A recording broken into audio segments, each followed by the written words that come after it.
So hopefully we learned something from notes 10.5 where we were solving for logarithmic equations. Now what we're going to do is we're going to apply the laws that we learned in 4 to solve for equations. We're going to put 4 and 5 together and go ahead and solve for some more equations. So another property we have is when both of our bases are the same and they're on the opposite side of the equal signs, both of them are the same, we can say, hey, the variable m and n are equal to each other. This only happens when we have the same base. So make sure, I've been saying that in notes 4, make sure they have the same base. If not, you cannot condense or expand or any of that cool jazz that we like to do. So let's go ahead and take a look at number 1. First thing we want to check. First thing, are they both the same base? Yes, they're both 7. So we can go ahead and move on. So now what we're going to do is say, is there anything we need to condense to make it as small as possible?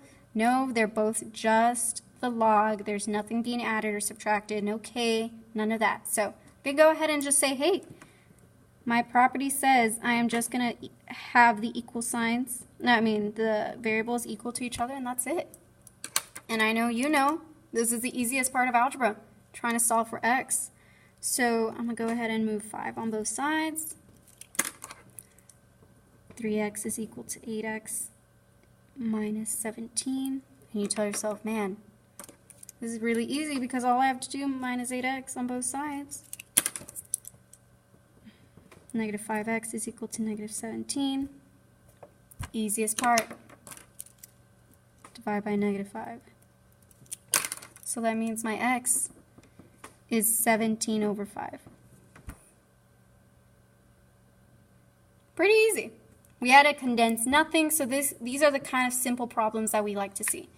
So let's take a look at one that is a little more complicated because we have a k that we have to talk about.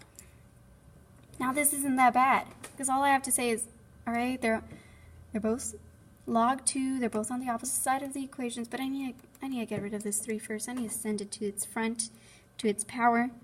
So log 2x to the power 3. And then on this side, I don't have to do anything. The right side, you don't have to do anything. Tell myself, hey, both the same base. So I'm going to use the property that I learned up here. Say the variables are equal to each other. Bam. All I have to do is find out, I have to cancel this out. So to the 1/3 power, So x is equal to 27 to the 1 cubed, which is the same thing as saying, hey, what's the cube root of 27? And I know you know it is 3, because 3 times 3 is 9, multiplied another 3 is 27. That is a 7. That's an ugly 7, but it's a 7. Not that bad, not that bad. Let's get to some that we have to condense a little bit more. Okay, first thing I want to do is, okay, before I continue, I don't want to struggle, all of them are base 2. Okay, all of them are base 2. Excuse me. Let's go ahead, before we condense all this big stuff, let's go ahead and move that 2 to its power, right? So let's go ahead and do that. So it's going to be log base 2, 3 to the 2nd power, and we don't have to do anything else. Hey, look, when you multiply u, add, that's right, so base 2, they both have base 2, so we're all good. All right, now that I don't have to condense anything else, it's just logs, log 2, and everything is condensed, I could say, hey, variables are now equal to each other. So I have x is equal to 3 squared times 5. Oh, that's ugly, but ignore that. 3 squared, what is that? 9 times 5, 45. Not that bad, not that bad. I would lie to you if it gets worse, but if it didn't get worse, but it gets prettier, So let's take a look at this one. Hey, what kind of condensing are we doing? This is dividing So I'm going to go ahead and condense that. So 48 divided by x. Hey, same base, 8 and 8. So use the rule property and just set them equal to its variables. Remember that trick I taught you? If you don't remember, I'm going to go ahead and show you again. Multiply x on both sides. Cancels out, so I have 48 is equal to 4x. 1x by itself, right? So divide by 4 on both sides. So 48 divided by 4 is equal to x. If you didn't remember the trick was, hey, you just switch your 4 and your x. When you have what you are missing, your variable on the bottom of the fraction, you can go ahead and just switch them. And we know what 48 divided by 4 is. That is 12.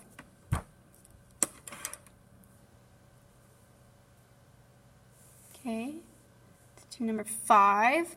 This one's a lot more condensing, right? So we have multiplication and division, and it gets real pretty. So let's, again, left to right. Leftist points are right here, these two. Make sure they're all base 7. We're all good. So I'm going to go ahead and multiply these two. So I have log 7x times x minus log 7, 3 logs, right? Okay.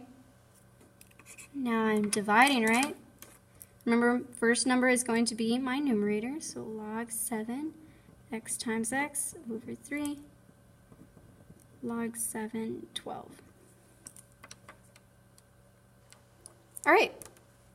Now, what? Bases are the same.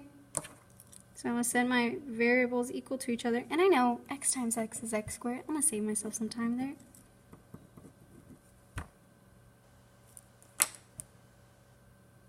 I want to get x by itself. Let's get rid of this 3. Multiply it on both sides. 12 times 3 on a good day, 36. I want to get rid of this squared, so multiply it by its reciprocal, 1/2. So x is equal to 36 to the 1/2 power. And we learned that, hey, 1/2, that's the same thing as saying the square root. What's the square root of 36? 6. Now, if you want to go ahead and pause and try this one on your own, I encourage you to do that. If not, go ahead and follow along. If you are going to go ahead and skip and try it on your own, I'm not going to have a timestamp. I don't know how to edit, so kind of just squiggle the YouTube thing until you get to the answer. So first thing we want to do is get rid of all our k's. So we have 2 k's on this side, so we'll go ahead and write them already. To the 1/2 power minus log 2, 2, 2. We'll talk about this later of how to solve for that kind of stuff. And over here we had nothing to condense with k's, so I'm going to go ahead and just save myself there. Both of these are dividing. I'm going to go ahead and do both at the same time. So first number is my numerator, so log 2x minus 1 divided by x plus 5 log 2, 36 to the 1/2 power, and 2 squared. I was able to do that because they both have base of 2. Hey, these two have base of 2. I'm going to go ahead and use that trick that I know, that property. I'm going to just set it equal to my variables.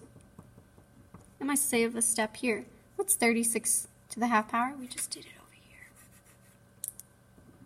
6. And 2 squared. Duh. 4. What I need to do here is cross multiplication, right? I need to get all this not in fractions, right? So I have 4 times 2x minus 1 is equal to 6x plus 5. Fancy word, let's distribute. 8x minus 4 is equal to 6x plus 30. I did this wrong the first time I was doing it. Put 35. Easy mistakes, people. Make sure you are not doing them. So let's go ahead and do plus 4 on both sides. So I have 8x is equal to 6x plus 34. I tell myself minus 6 on both sides. Minus 6x, apologies. So I have 8 minus 6 on a good day is 2. Simplest part, easiest, home run, right here. Divide by 2, x is equal to 17. And that's it. So what we are doing even in this one, we can see the most complicated version of it. What we are doing is we're trying to solve for x when we have a very, very expanded logarithmic equation here. So it's really simple if you just follow the steps from Unit 10.4, which is how to condense and expand it, which I know you guys are super good at, and using this new property that we learned. Hey, when we have the same base, let's just look at the variables that they're talking about, and that's it. Pretty easy.